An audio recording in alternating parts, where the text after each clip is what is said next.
रत्नागिरी जिल्ह्यामध्ये जुलै महिन्यात पावसाची तुफान बॅटिंग पाहायला मिळाली। धरण क्षेत्रात देखील मोठा पाऊस झालेला आहे आणि त्याचमुळे जिल्ह्यातील 43 धरणं ही 100% भरलेली पाहायला मिळत आहेत। आपण सध्या रत्नागिरी जवळच्या शीळ धरणाच्या ठिकाणी आलेलो आहोत आणि तुम्ही बघू शकता की शीळ धरण सुद्धा जून महिन्यामध्ये या ठिकाणी ओव्हरफ्लो झालेलं होतं आणि अजूनही हे धरण या ठिकाणी पूर्णपणे 100% भरलेलं आहे। रत्नागिरी जिल्ह्यातली प्रमुख जी धरणं आहेत त्यांची ही स्थिती पाहायला मिळते आहे। अर्जुना, सोंडेघर, शीळ, कोंडे, इंदवटी अशी प्रमुख धरणं जी आहेत ती 100% या ठिकाणी ओव्हरफ्लो झालेली आहेत आणि ही धरणं 100% भरलेली पाहायला मिळत आहेत। तर 75 ते 99% भरलेली धरणांची संख्या जिल्ह्यामधली ही 7 आहे।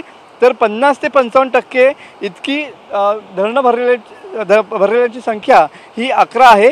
जिल्ह्यात एकूण 68 धरणं आहेत, त्यापैकी 43 धरणं जी आहेत ती पूर्णपणे 100% भरलेली या ठिकाणी पाहायला मिळत आहेत। जुलै महिन्यात 75% धरणं ही जवळपास ओव्हरफ्लो झालेली पाहायला मिळत आहेत। जूनपासून आत्तापर्यंत जिल्ह्यामध्ये 83% पाऊस झालेला आहे आणि त्याचमुळं हा पाऊस जो आहे तो धरण क्षेत्रामध्ये चांगला झाल्यामुळं सध्या जिल्ह्यातील 75हून अधिक टक्के धरणं जी आहेत ती या ठिकाणी ओव्हरफ्लो झालेली पाहायला मिळत आहेत। ती धरणं 100% या ठिकाणी भरलेली पाहायला मिळत आहेत।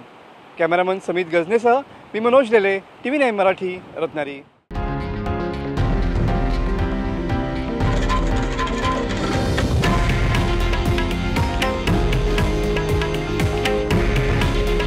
हे आहे देशातील नंबर 1 न्यूज नेटवर्क आणि आपण पाहत आहात TV9 मराठी।